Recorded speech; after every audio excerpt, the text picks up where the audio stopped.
we are going to tell you a little bit about our story, and then we're going to give you 3 steps to help you heal if you are grieving a loss.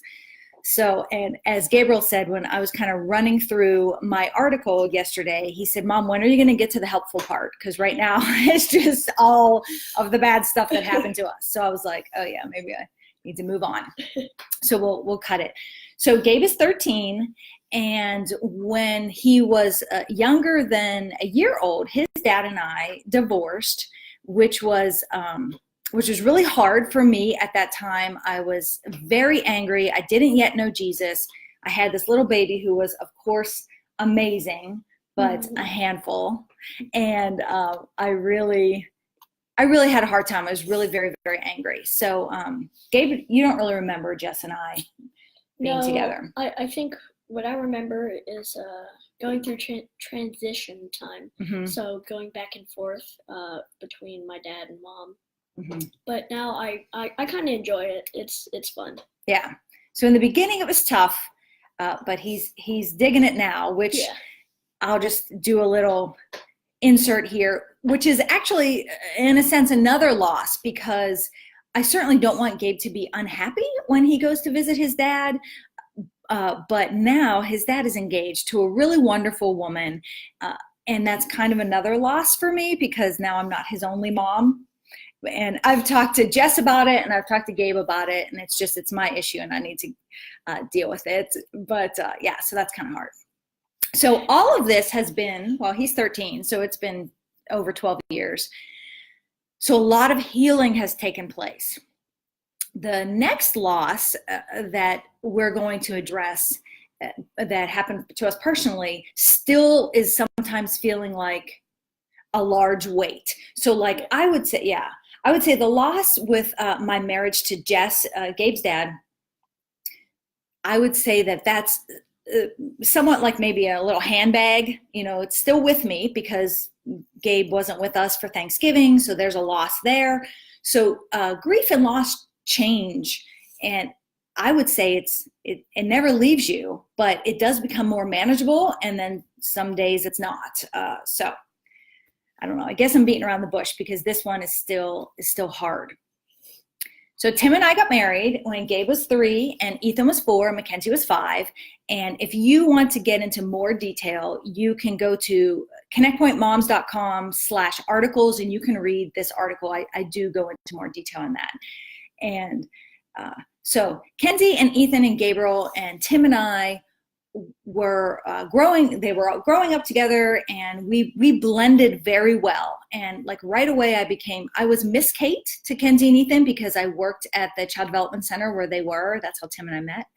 And yeah, and then so it was a natural from Miss Kate to Mama Kate and to Mama. And we, like I said, we blended well. We had a 50-50 custody situation, but the kids went to my school when I was teaching. So I saw them even when it wasn't our week.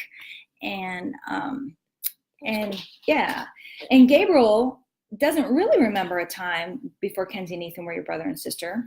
No. Because he was 3. Yeah. They're very fun.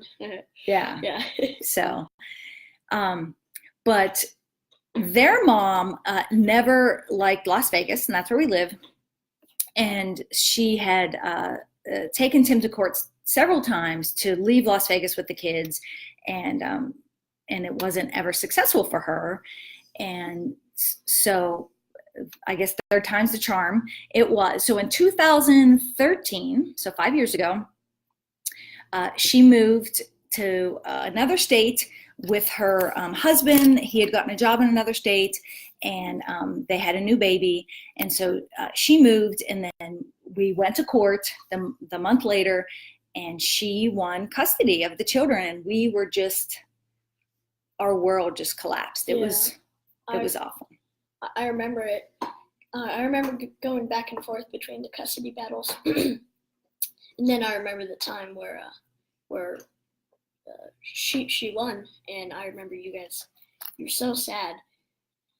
It was very hard. Yeah. It was because I'll spare you gory details, but just say she won, we appealed, we won. And what ended up happening is she moved in September, and then Kenzie and Ethan went to her in December, and then since we had appealed, they came back to us in March until the summer, and then went back to her. It was really awful. Finally, so that was 2013. Finally, 2015, we said enough, and Kenzie and Ethan were going to stay with her.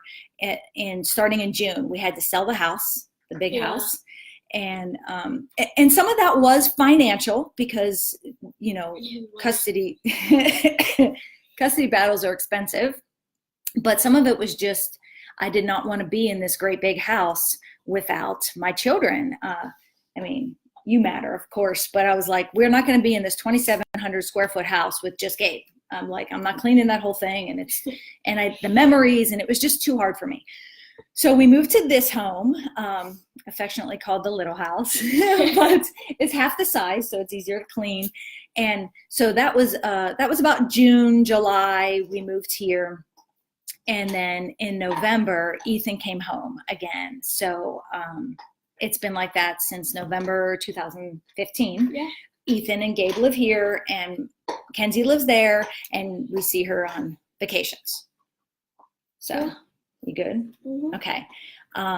So that's our little story that hopefully wasn't too boring and too long and drawn out, but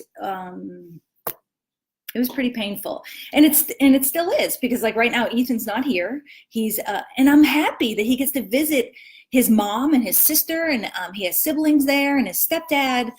But I just you just can't really have a relationship with someone over text and FaceTime. You need to be in some, especially when they're teenagers or preteens. You need to be in their daily lives. So it's very hard. There's a lot of losses. So aside from that loss, though, there might be losses in your life like that, like a custody thing, or maybe you have one child and you always wanted to have more children, and that just wasn't what happened for you. Or maybe your child has a health issue or a special need that you didn't expect, and so you feel a loss there. So what we're going to go through are just 3 steps, and the 3 most important steps to heal from loss. And here at Connect Point Moms, the first one is not going to be a surprise for you, because we always talk about it starts with you. So the number 1 step to start healing from loss is to recognize that you had a loss. So some people might be tempted to say, and some people actually did say to us, and sometimes we said to ourselves, well, look, it's not like they died. I mean, they're just across the country. We still do get to see them. So I'm not trying to equate our loss to someone who lost a loved one to death, but it's still a loss and you need to recognize it. So someone might say, oh, well, you had a child, so they have a special need, but at least you have one. I didn't have any. It's not about that. It's about what you're dealing with. And number 1 is you have to recognize that you had a loss. Yeah. So that was important for you, I think, to say, hey, I feel angry. And I feel angry about it. It's very upsetting. Even still, yes. Okay. We're working through that. I mean, some days are better than others, right? Yeah. I mean, some days we're, whatever. Like I said, sometimes it's like a huge weight on your chest, and other days it's just like a little backpack. Yeah. Right. So number 1 is recognize, and that's the most important, because if you don't recognize it's a loss, oh, it's not that bad, no one died, right? Then you prevent yourself from healing. Okay. And before we get to number 2, I just want to let you know that if you want to go deeper in your parenting, not saying that you're a bad parent, but if you want to get even better, go to connectpointmoms.com/gift, and you can take a free class from me. And Gabriel likes it. So it's endorsed by Gabe. So after number 1 that you recognize it, number 2 is you have a choice to make. So number 2 is choose. Yeah. Right? You can choose to be angry, or to be sad, or to be happy. Your emotions are your choice. Unfortunately, people say, oh, you made me do that, you made me do this, but your emotions are your choice. And I didn't get that for a long time. Mom would always say to me, in his 13 years. Mom would always say to me, oh, it's your choice to be mad or to be happy, but I didn't understand that. I was like, no, it's not. Something happened, but after a while, it really is. It's your choice to be mad or sad or happy about what went on. Okay, and I'm just going to elaborate on that a little bit, because we do have a choice. We can choose to be angry about it, which, I mean, an injustice happened. Oh, those are all for you, baby. An injustice happened. Jesus said, in this world, you will have trouble, but take heart, for I have overcome. So your choice is really to focus on the fact that God allowed this horrible thing to happen, which, I mean, he's in control of it all. So if you believe that we have a good God and everything that he allows to happen to you is for your good and his glory, then still being angry, I mean, it's okay to be angry. Jesus was angry. Jesus wept. You know, Jesus had a range of emotions, but understanding God and calling out to him, God, I don't know what you're doing. I don't understand it. I don't think that you made the right choice in my life here, because we certainly felt like that. There were times we were like, what the heck? The kids should be with us. This doesn't make sense. Yeah. But ultimately, our choice is that we're going to trust God. We don't understand it. We can't understand it. We're finite beings. He's infinite, but we're going to choose to trust him and say, okay, I'm going to bring you glory in this moment. So that's 2. So number 1 is recognize. Number 2 is choose. And number 3 is manage. Because like I've said in this video, it's either grief and loss is like a big weight, heavy weight on your chest, or a little backpack, yeah. Right? It might always be with you. Sometimes you don't feel the backpack. Sometimes it's heavier, but you need to figure out how you're going to manage it. Are you going to try to go at it alone? Like, suck it up, you know, push it down, brush it away? Or are you going to recognize, choose, and say, okay, I can't do this alone. I need some help. I need someone.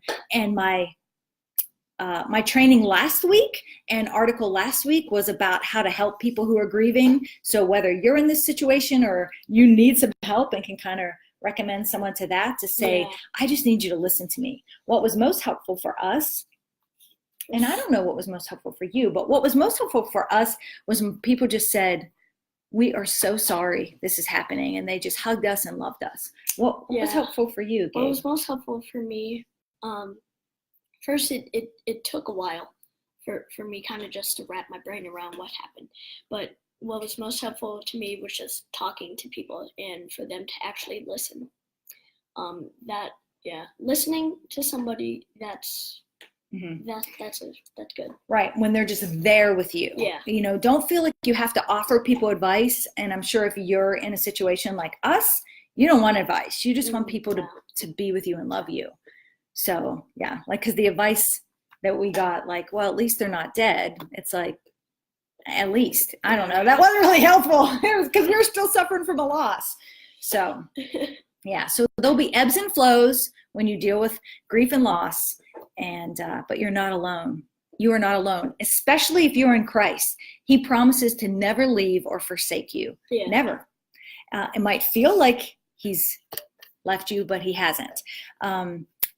In my last training about grief for others, and I think you've heard this before, Gabe, I told a story about a little boy whose dog ran out in the street, and a woman hit the dog with her car, and the dog died, and she got out of the car and just knelt down and hugged him and said, I'm so sorry. I am just so sorry.